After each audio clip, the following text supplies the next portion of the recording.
Bago nga tayo magsimula ay make sure nyo lang na nakasubscribe na kayo sa ating channel at i-click nyo na din ang notification bell para updated ka sa mga susunod pa nating video. Sinabi nga ni Yuno kay Landris na bigyan siya ng 3 minuto at sa susunod niyang pag-atake ay tatapusin niya na si Zinnen. Naisip ni Landris na mayroong spell si Yuno na kayang tumapos ng kalaban, ngunit hindi ito kayang gamitin habang dumidepensa si Yuno. Kaya naman kailangang bantayan ni Landris si Yuno upang magawa ito, ngunit nakakagalaw lang si Landris sa absolute space ni Zinnen ay dahil lang din kay Yuno. Imposible daw niyang magawa ang pagbabantay ng 3 minuto kay Yuno, ngunit kailangan niya itong gawin, at nasabi ni Yuno na si Landris nga daw ang pinakamahusay na special mage ng Clover Kingdom, kaya alam niya daw na magagawa ito ni Landris. Naisip ni Landris na tanging may kapantay lang ni Zinnen o kagaya ni Yuno ang kayang gumamit ng mahika sa loob ng absolute space ng demonyong kaharap nila, at bigla nga itong naglabas ng kanyang spell, dahil na-master niya ang mana zone, ay nakagawa ito ng kanyang sariling espasyo. Inatake siya ni Zinnen ang kanyang bone magic, ngunit kung samalat ito sa espasyo ni Landris, ay natutunaw lamang ang mga buto ni Zinnen. Nasabi nga ni Zinnen na nakagawa nga si Landris ng sarili niyang espasyo sa loob ng espasyo ni Zinnen, at natuwang sabi ni Yuno na alam niya raw na magagawa ito ni Landris. Totoo naman ni Landris ay nakakairita raw talagang junior si Yuno, at bigla nitong naalala na dati nga raw ay mayabang si Yuno, ngunit kaya naman daw nitong panindagan ang kanyang kayabangan, at akala niya nga raw ay hindi siya mahihigitan ni Yuno. Patuloy ang pag-atake ni Zinnen, at si Landris naman ay pinoprotektahan si Yuno, at nasabi ni Zinnen na wala daw spell si Landris na kayang tumalo sa kanya. Nasabi ni Landris na hindi nga raw siya tatagal dahil sobrang lakas ng mahika ni Zinnen, kaya madaliin na raw ni Yuno ang kanyang spell, at tugon naman ni Yuno ay ginagawa na nga raw niya. Sinabi ni Landris na invisible nga daw ang kanyang spatial magic, at ito nga daw ang pinakamalakas, ngunit iba daw ang lakas ni Yuno, dahil ang kagustuhang ayaw matalo ni Yuno, ang nagdahilan upang ma-inspire ang iba nilang member upang mas maging malakas. Pangitin itong sabi na ayaw man niyang sabihin ito, ay inaamin niya na si Yuno nga daw talaga ang vice captain ng Golden Dawn. Sa gitna ng napakalakas nilang kalaban ay si Landris ay patuloy sa pagsangga, hanggang sa lumusot na nga ang pag-atake ni Zinnen, at nasabi nito na ang katotohanan ay mas malakas daw siya kung ikukumpara kay Yuno at Landris. Kumiyaw na sumulpot si Landris, at sinabi nito na totoo man ang sinabi ni Zinnen, ay hindi raw ibig sabihin ngayon ay hindi na sila lalaban pa, at habang nagsusuka na ito ng dugo, ay humiyaw pa ito kay Zinnen, na sila nga daw ay napapabilang sa pinakamalakas na grupo ng Clover Kingdom, at ito nga ang Golden Dawn. Doon nga ay nawala na ang spell na nakapalibot kay Landris, at sa pagkakataong iyon ay nakahanda na si Yuno sa kanyang pag-atake, at makikita natin ang kanyang malaking pana.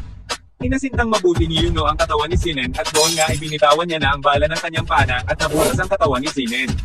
Makikitang butas ang dibdib nito, at habang nagsusuka ng dugo si Zinnen ay nasabi nito na napakabilis daw ng pag-atake niyon, at hindi niya raw akalain na tatagos sa katawan niya ang pana, at sinabi ni Yuno na yun na raw ang kanilang panalo. Biglang pinakita ang nakaraan ni Zinnen na sugatan nito, at sinabi ni Banaka at dati na nakakaawa nga raw ito siya, ngunit tugon ng isang pinakamatanda niyang kapatid, ay huwag daw mag-alala si Zinnen, dahil mas may kakayahan nga raw ito na maging devil host. Pinakita ang mga batang ito na ginugulpi si Zinnen, at sinabi nito na ang kanyang ama ay nasa Mage Defense Force, kaya naman papatayin niya raw si Zinnen, ngunit biglang may fire magic ang munting tumama sa bully na bata, at dito nga ay pinagtanggol siya nito. Natakot ang mga bata kaya tumakbo ito, at nagpakilalang Allen nga daw ang kanyang pangalan, at doon nagsimula ang kanilang pagkakaibigan. Sinabi ni Allen na maraming natatakot dahil sa patuloy na pagsalakay ng Diamond Kingdom, kaya naman sinabi nito kay Zinnen na gusto niyang lumakas upang maprotektahan niya ang kanilang bansa, at pangiting sabi nito na magiging chief siya ng Mage Defense Force. Painosenteng tugon ni Zinnen ay siya nga din daw ay gusto niyang maging commander-in-chief, kaya naman ang dalawa ay nakapagdesisyon na maging magkaribal sa posisyon na iyon. Simula nga noon ay nag-umpisa na magsanay ang dalawa ng magkasama, hanggang sa makuha na nito ang kanyang libro, at sinabi ni Zinnen sa kanyang kapatid na hindi siya interesado na maging devil host. Nakapasok na sila Allen at Zinnen sa pang-apat na divisyon ng Mage Defense Force, at sinabing nakakabilib daw sila Allen, lalong-lalo na raw sa bone magic ni Zinnen. May lumabas na pilitan sa parte ng kanilang bansa, kaya naman ang grupo nila Allen ay itinadala sa lugar na ito, at sinabi ni Allen na hindi raw siya magpapatalo sa pagkakataong ito kay Zinnen. Biglang pinakita ang isang demonyo, at marami na ang napatay nito, at nasabi ng mga kasamahan ni Zinnen na hindi nila akalain na may demonyo sa loob, at mauubos daw sila kapag hindi sila gumawa ng paraan. Nasabi ni Zinnen na kung gusto niyang matalo ang devil ay kailangan niyang gamitin ang ultimate magic niya at ibuhos ang lahat ng mahika niya dito, at habang katabi niya si Allen ay sinabi nito na magiging chief siya ng Mage Defense Force, at doon nga ay sumugod siya at sinabing hindi raw siya pwedeng matalo sa laban na iyon. Kumiyaw si Zinnen kay Allen, at habang pinapanood niya ito mula sa likuran, ay nasabi nito na mamamatay si Allen, at yun nga raw ang nag-iisa niyang pagkakataon, ngunit kapag ginawa niya iyon ay mapapatay niya ang devil, ngunit kasama dito si Allen. Kapag hindi niya raw ginawa ito ay lahat daw sila ay mamamatay at maaaring mamatay din daw ang mga malapit na tao sa kanila at bigla niyang naalala ang ngiti ni Allen at sa pagkakataon ay ginamit niya ang kanyang ultimate magic at tinamaan nga dito ang Devil ngunit napatay din niya si Allen.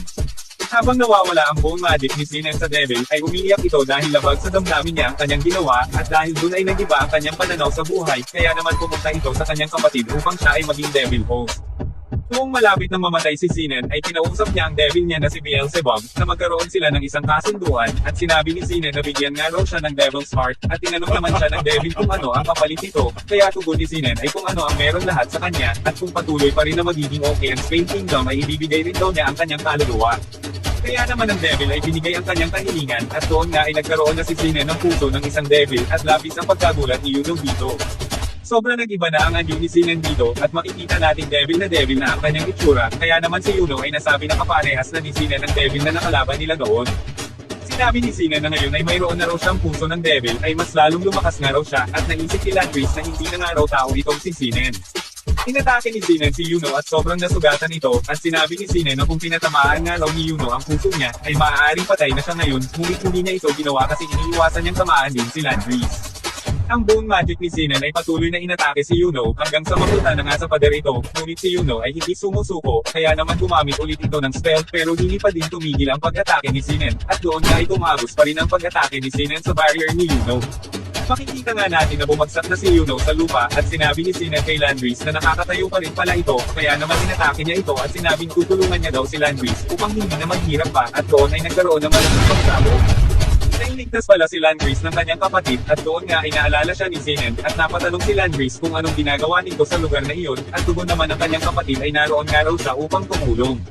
Biglang may lumabas nga sa kanilang paligid at ito nga ay ang spell ni Sinan kaya naman noong tatamaan na sila ay gumamit ng instant teleportation ang kapatid nito upang makaligtas at sinabing kung magtutulungan sila ay kaya nilang lumaban at doon nga ay naghawak kamay ang magkapatid at makikitang parehas silang masaya. Sinabi ni Finral na hindi natatagal sa laban si Landris kaya kailangan nilang tapusin ito ng mabilisan at doon nga ay patuloy silang inaatake ni Sinan ngunit nakakaiwas sila dahil sa teleportation magic. Naisip ni Sinan na kung ano ang pinaplano nila Finral at biglang nagpakita ang teleportation space sa harap ni Sinan kaya inatake niya ito ngunit biglang lumitaw sila Landris sa likod ni Sinan at sadyang kinagulat niya ito.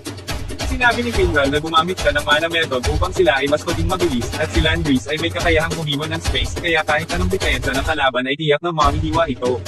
Sa kabilang banda ay nagising na si Yuno at natanong kung nasaan na sila Landris at Sinan at doon ay nagulat siya nang makita niya ang magkapatid na parehas ng natalo ni Sinan.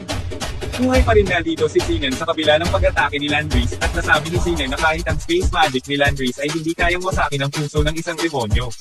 Nakilala nga ni Yuno na si Finral ay kasamahan ni Asta at nasabing mamamatay na daw ang magkapatid, kaya naman nanginginig sa inis si Yuno dahil wala siyang magawa sa sitwasyon nila at nasabi ni Sinan na yun na nga raw ang kanyang panalo. Umiiyak na nga dito si Yuno dahil sa kawalan ng pag-asa at biglang pinakita ang kanyang libro at nasabi sa kanyang sarili na hanggang doon na lamang daw ba siya at mayroon nga raw siyang pangako kay Asta kaya bumangon ito at umiyaw ng malakas at sinabing kaya niya pang lumaban at biglang may nagpakita sa kanyang harapan at sinabing siya daw ay para kay Yuno.